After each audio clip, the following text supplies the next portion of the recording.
Assalamu alaikum. N'hésite pas à liker cette vidéo et de vous abonner pour aider cette chaîne à partager la voie de la vérité. Merci. Oui ma sœur, soyez la bienvenue. Puis-je avoir votre nom, votre profession et votre question? D'accord, monsieur. Je m'appelle Rose et je travaille pour Qatar Airways. Ma question est... Je vous ai entendu parler si souvent de religion. Et je parlerai de la Bible parce que c'est ce que je connais. Vous dites... Vous parlez de Jésus comme d'un chef religieux, mais en ce qui me concerne, Jésus n'est pas venu introduire de religion. Et il n'est pas non plus un chef religieux. Ce que Jésus a introduit dans ce monde, c'est le royaume de Dieu. La deuxième question. Peut-être que vous pouvez élaborer quelle religion est celle de Dieu, parce que d'après mes recherches, j'en suis venu à comprendre que Jésus, qui est mon Seigneur et mon Sauveur, il n'a introduit aucune de ces religions. Il a introduit le gouvernement du ciel. En d'autres termes, il voulait coloniser le monde, comme avec une puissance céleste. Il y a beaucoup de controverses. L'autre question est... Ma sœur, s'il vous plaît, posez une question à la fois. Vous avez déjà posé 2 questions. Après la réponse, vous pourrez poser la question suivante. La sœur a posé 2 questions, et je crois que la sœur est chrétienne. Elle a dit que j'ai dit que Jésus était un chef religieux. Je n'ai jamais dit cela. Je n'ai jamais dit que Jésus était un chef religieux. J'ai dit qu'il était un messager de Dieu. Il y a un monde de différence entre messager de Dieu et chef religieux. Un messager de Dieu est bien supérieur. Nous avons de nombreux chefs religieux dans le monde aujourd'hui. Jésus-Christ était un messager de Dieu. Et vous avez dit dans votre question qu'il est votre Seigneur et votre Sauveur. Laissez-moi d'abord vous dire, ma sœur, que l'islam est la seule foi non chrétienne qui fait de la croyance en Jésus-Christ un article de foi. Aucun musulman n'est musulman s'il ne croit pas en Jésus-Christ. Nous croyons que Jésus-Christ, il était l'un des plus puissants messagers de Dieu Tout-Puissant. Nous croyons qu'il était le Messie, ce qui est traduit par Christ. Nous croyons qu'il est né miraculeusement, sans aucune intervention masculine, ce que beaucoup de chrétiens modernes aujourd'hui ne croient pas. Nous croyons qu'il a redonné la vie aux morts avec la permission de Dieu. Nous croyons qu'il a guéri les aveugles de naissance et les lépreux avec la permission de Dieu. Les musulmans et les chrétiens, nous allons ensemble. Mais on peut se demander, alors où est la séparation des chemins? La séparation des chemins est que la plupart des chrétiens croient, y compris vous-même, d'après ce que nous comprenons de votre question, que Jésus-Christ, Isa, alayhi salam, a revendiqué la divinité. Et la plupart des chrétiens croient que Jésus-Christ est Dieu. Permettez-moi de vous rappeler, ma sœur, je suis un étudiant en religion comparée. J'ai lu la Bible. Il n'y a pas une seule déclaration sans équivoque dans toute la Bible où Jésus-Christ lui-même dit « Je suis Dieu » ou bien où il dit « Adorez-moi ». Si, ma sœur, vous pouvez montrer une seule déclaration sans équivoque de n'importe où dans la Bible, une seule déclaration explicite de n'importe où dans la Bible où Jésus-Christ lui-même dit « Je suis Dieu » ou bien où il dit « Adorez-moi ». Moi, Zakir Naik, je suis prêt à accepter le christianisme aujourd'hui. Je vous ai entendu dire cela plusieurs fois, monsieur. Je ne parle pas au nom des autres musulmans. Je suis prêt à mettre ma tête sur la guillotine. Il n'y a pas une seule déclaration sans équivoque. Écoutez bien ma question. Écoutez bien mon défi, ma sœur. Il n'y a pas une seule déclaration explicite. Pas une seule déclaration sans équivoque, où Jésus-Christ lui-même dit « Je suis Dieu », ou bien où il dit « Adorez-moi ». Oui, ma sœur. J'ai une réponse à cela, monsieur. Dans le livre de Jean, la Bible dit « Au commencement était la parole était Dieu, et la parole était avec Dieu, et la parole s'est faite chair. » Ce que je veux que vous sachiez, c'est que... Attendez, ma sœur. Cela ne remplit pas du tout mon défi. Vous nommez le livre, je vous donnerai la référence. Vous citez l'évangile de Jean, chapitre 1, verset 1. Et la parole s'est faite chair, se trouve au verset 11, 12, 13. Vous ne citez que le livre. Je vous donne le numéro de chapitre, le numéro de verset. Répondez-moi. Attendez. La parole est devenue Dieu. Qu'est-ce que cela dit? Ma sœur, ces paroles ont-elles été prononcées par Jésus? Et la réponse est non. Quel est mon défi? Pas une seule déclaration sans équivoque. Pas une seule déclaration explicite de n'importe où dans la Bible, où Jésus-Christ lui-même dit signifie que cela devrait être en lettres rouges. Il y a quelque chose qu'on appelle la Bible aux lettres rouges. Si vous êtes chrétienne, vous en êtes peut-être consciente. Lettres rouges signifie que Jésus-Christ l'a dit lui-même. L'évangile de Jean, chapitre 1, versets 1 à 13, n'est pas en rouge. Je vais y répondre. Attendez, laissez-la répondre. Tout d'abord, vous n'avez pas rempli mon défi. Il faudrait que ce soit. Jésus-Christ lui-même dit.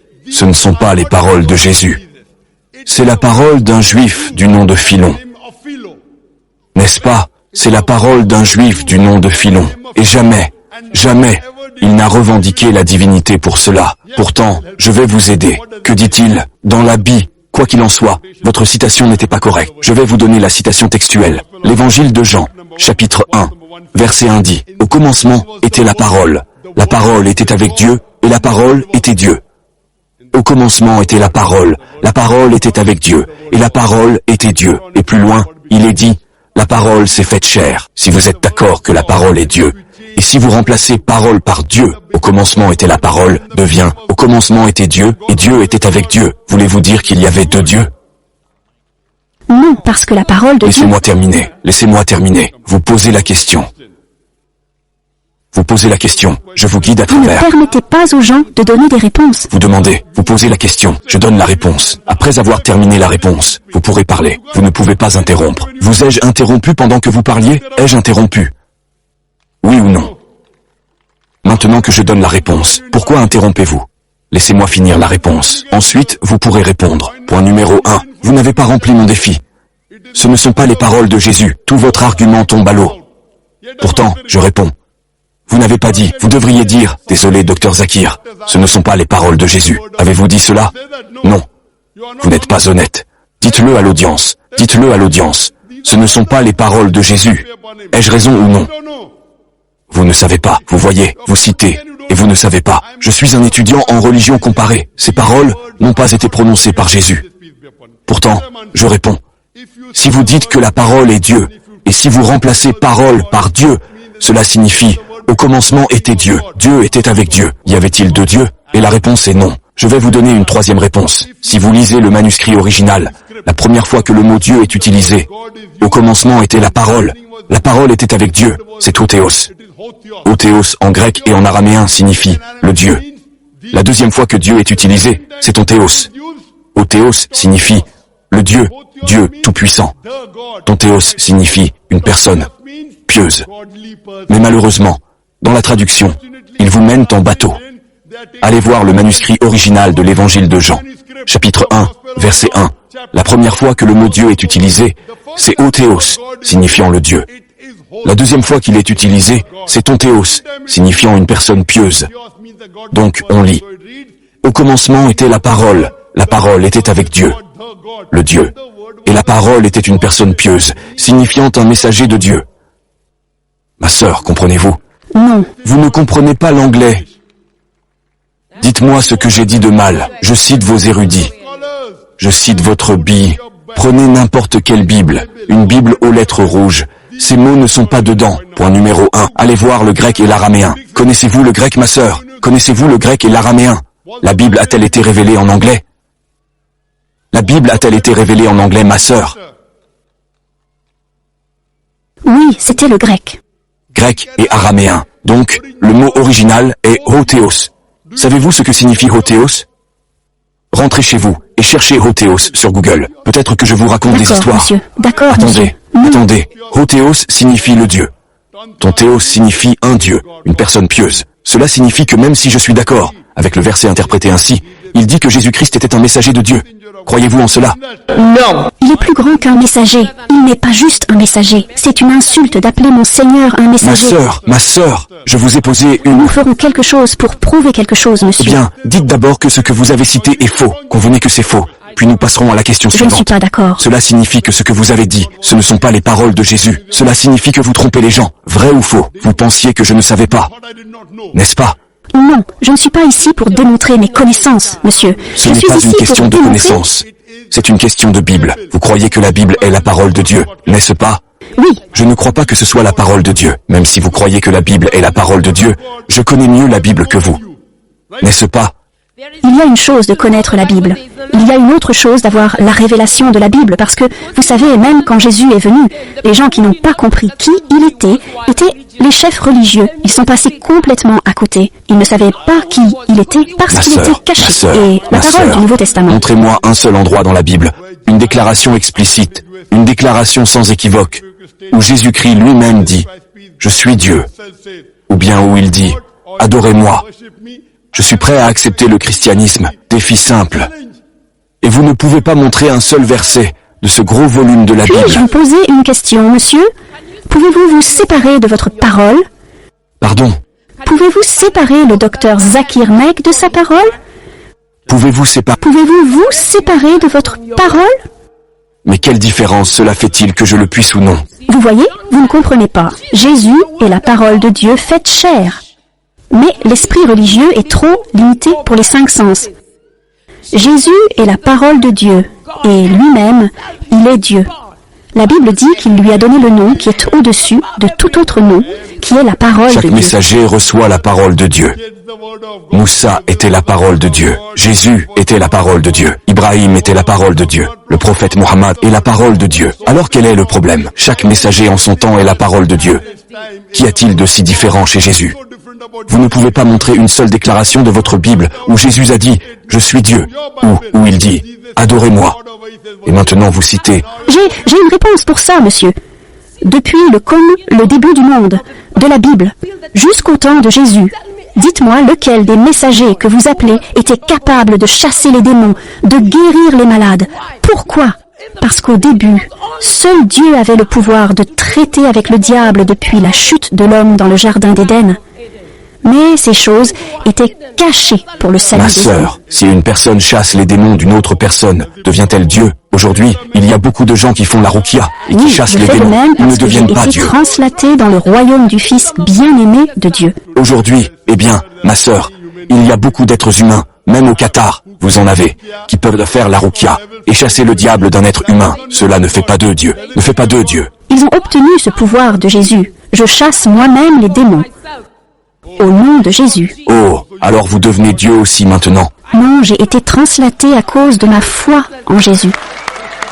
Je La suis Bible d'accord dit- avec vous. Vous, Écoutez. Jésus-Christ, si vous lisez la Bible, dans l'évangile où il redonne vie à Lazare mort, il prie Dieu Tout-Puissant. Chaque miracle que Jésus-Christ a fait, il l'a fait au nom de Dieu. Il ne l'a pas fait de lui-même. La même chose que dit la Bible. Si vous me donniez le temps, j'expliquerai à toute Désolé, cette nous congrégation n'avons pas de le temps. quoi il Vous pouvez louer retourne la salle avec et Jésus. donner une conférence demain. C'est le temps des questions-réponses. Vous ne m'avez pas répondu. Mon nom est Josiah Maina. Osamin Josiah Maina. Je suis enseignant de profession. Vous êtes Un enseignant de profession. Je suis aussi étudiant en études bibliques. Parmi vos collègues comme Shabir Ali, Ahmed Didat, vous êtes l'apologiste principal que j'ai trouvé à cette époque de l'histoire humaine. Et je suis ici aujourd'hui parce que je suis presque sûr que vous répondrez à ma question religieusement. Quand on a une certaine question, on va voir un scientifique et on attend une réponse rationnelle. La question qui me trouble est la question du destin. Et ma question est fondée sur le Coran. J'ai 3 questions.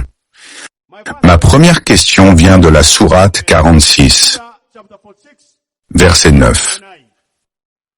Je suis inquiet du destin du prophète et de ses disciples. Parce qu'il dit, je ne sais pas ce qu'il adviendra de moi ou de mes disciples. Je ne suis qu'un avertisseur clair. Donc, dans ce contexte, je suis très inquiet. Quel est leur destin? mon frère. Oui, monsieur. Pouvez-vous parler un peu lentement? La vitesse est rapide. Merci. D'accord? Ne vous emballez pas. Merci, monsieur. Ne vous emballez pas. Merci, monsieur. Pouvez-vous répéter la question? J'ai entendu que vous avez dit « Soyez comme un philosophe ». J'ai entendu cela. Vous avez dit que le Coran dit dans la sourate 40. 40. Qu'est-ce que 40? Verset 9. Verset 9. Que dit-il? Il dit que, le prophète, il ne sait pas ce qu'il adviendra de lui ou de ses disciples. Il n'est qu'un avertisseur. Compris. Il n'est qu'un avertisseur. Ma question émane maintenant de là. Quel est le destin du prophète et de ses disciples? Ah. Le frère a posé la question.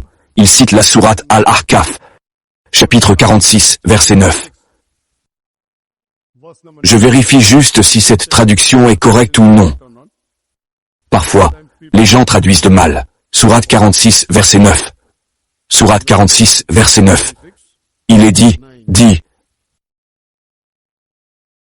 je ne suis pas une innovation parmi les messagers, et je ne sais pas ce que l'on fera de moi ni de vous. Je ne suis que ce qui m'est révélé, et je ne suis qu'un avertisseur clair. Oui, Il y a une différence entre votre traduction et celle-ci. Le mot destin n'est pas mentionné ici. puis-je la lire, s'il vous plaît? Qu'est-ce que vous lisez? La traduction. Qui a traduit cela? Pouvez-vous me donner le nom du traducteur? L'original est en arabe. Comprenez-vous l'arabe? Non, je ne comprends pas l'arabe. Donc si je lis en arabe, ce sera du grec pour vous, n'est-ce pas? Si je peux. L'arabe, c'est la parole de Dieu. L'arabe est le même dans tous les Corans. Contrairement à la Bible, il y a 2000 versions différentes de la Bible. Le manuscrit original diffère. Dans le Coran, il n'y a qu'un seul Coran. Mais la traduction peut différer. Je vous demande donc, de quelle traduction lisez-vous? Vous ne me le dites pas. Ou vous allez dire, je vais lire la traduction de Salman Rushdie. Vais-je y croire? J'ai juste le Coran. Je ne connais pas la traduction, que ce soit celle de Shabir ou une autre traduction. Cela signifie que vous n'êtes pas un homme de recherche. Vous n'êtes pas un homme de recherche. Vous êtes un enseignant. Si vous êtes un enseignant, et si vous ne savez pas qui a traduit, vous êtes un très mauvais enseignant. Un très mauvais enseignant. Si vous allez enseigner n'importe quel sujet, je suis médecin. Je suis un prédicateur. Si je cite la Bible, je vous dirai, version King James, New International Version, Douai Version, New World Translation. Je vous le dirai. Ce que je le cite de la version King James. Dans la Bible, le manuscrit original diffère. Dans le Coran, l'arabe ne diffère pas, c'est le même. Mais parce que nous ne connaissons pas l'arabe, nous nous aidons de la traduction. Je vous demande quelle traduction. Vous dites, je ne sais pas. Si vous ne savez pas, comment citez-vous? C'est le Coran. Ce n'est pas le Coran. Le Coran est en arabe. Le Coran est en arabe, pas en anglais. Comprenez-vous? Donc, si vous obtenez la traduction d'un traducteur qui n'est pas un vrai, par exemple, vous dites, je veux traduire George Sale. Non, Sale est un traducteur très inutile. Vous comprenez ça? Ces traducteurs ont mal traduit le Coran. Vous comprenez? Donc, si vous obtenez une mauvaise traduction et que vous essayez d'égarer les gens, vous devriez vous excuser. Mais si vous ne connaissez pas le nom du traducteur, cela signifie que votre recherche est très médiocre. Celui auquel je me réfère est Abdullah Yusuf Ali. Comprenez-vous? Ce que j'ai cité ici, c'était Abdullah Yusuf Ali. Comprenez-vous? Quel traducteur citez-vous? Vous ne le savez pas. Par conséquent, rentrez chez vous et faites vos recherches. Donc juste, je vais lire la traduction. C'est une traduction authentique. Dit, je ne suis pas une innovation parmi les messagers, et je ne sais pas ce que l'on fera de moi. Cela signifie qu'il ne sait pas ce qui se passera dans le futur, pas le destin. Je ne suis que ce qui m'est révélé. Ce que Dieu a dit, je le suis. Et je ne suis qu'un avertisseur clair. Il n'y a aucun problème dans ce verset. Quel est le problème dans ce verset? Le problème, c'est l'oscillation. Le prophète oscille. Il hésite. Il ne sait pas ce qu'il adviendra de lui. Aucun être humain ne le sait. Aucun être humain. Même Jésus-Christ ne le sait pas.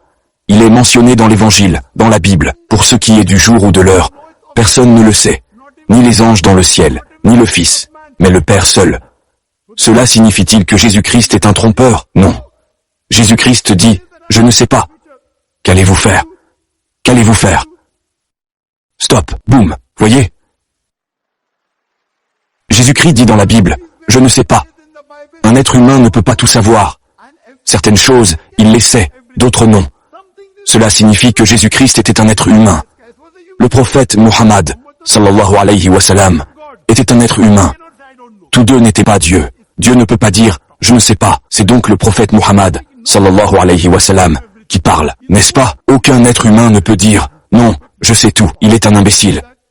Il trompe les gens. Le prophète Jésus l'a dit dans la Bible. Quel est le problème s'ils ne savent pas? Ce sont des êtres humains. Un être humain n'a pas à connaître le futur. Problème?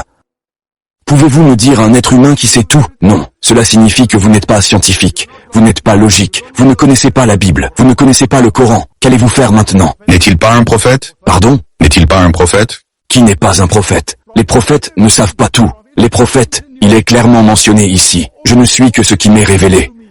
Le prophète ne connaît que les choses que Dieu Tout-Puissant a révélées. Il y a donc certaines connaissances qu'aucun être humain ne connaît, mais que Dieu Tout-Puissant révèle à un prophète. Que ce soit le prophète Mohammed ou un autre prophète. Donc cette connaissance que, mon frère, maintenant je vous parle, je vous donne une réponse, et vous regardez ailleurs, et vous lisez autre chose. Non, non, c'est le Coran. Je lisais le Coran.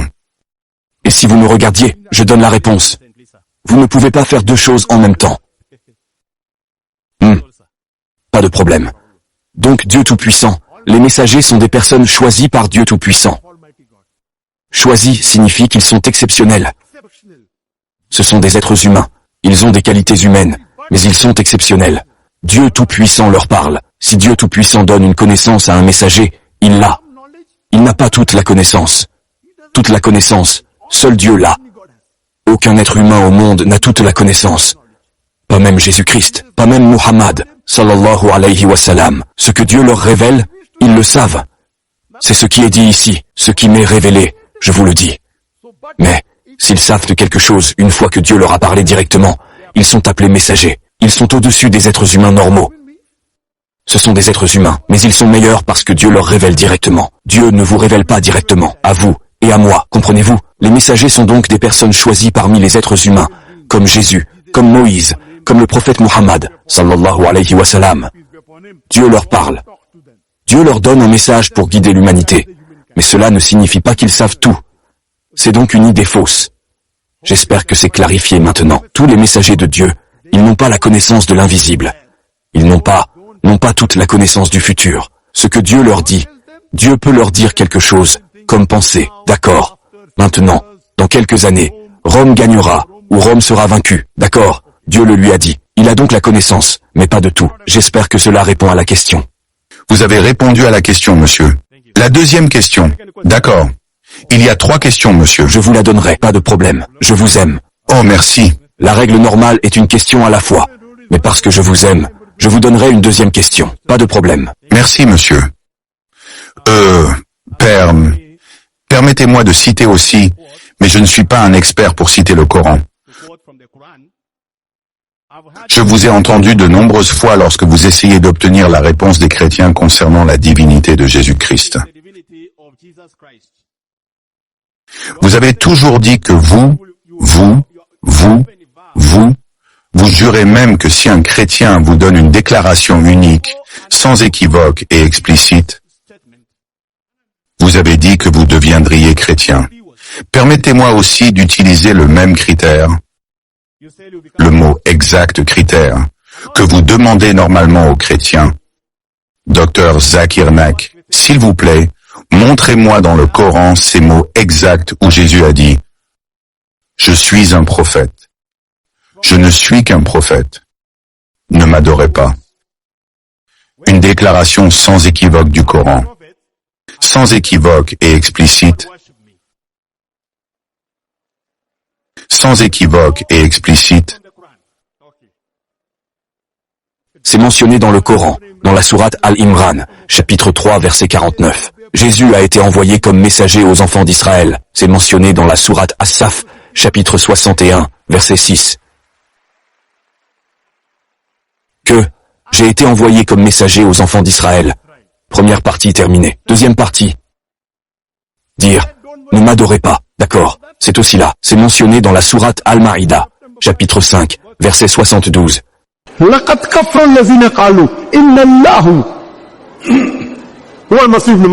Ils commettent de la mécréance. Ils blasphèment ceux qui disent que Jésus, fils de Marie, est Dieu.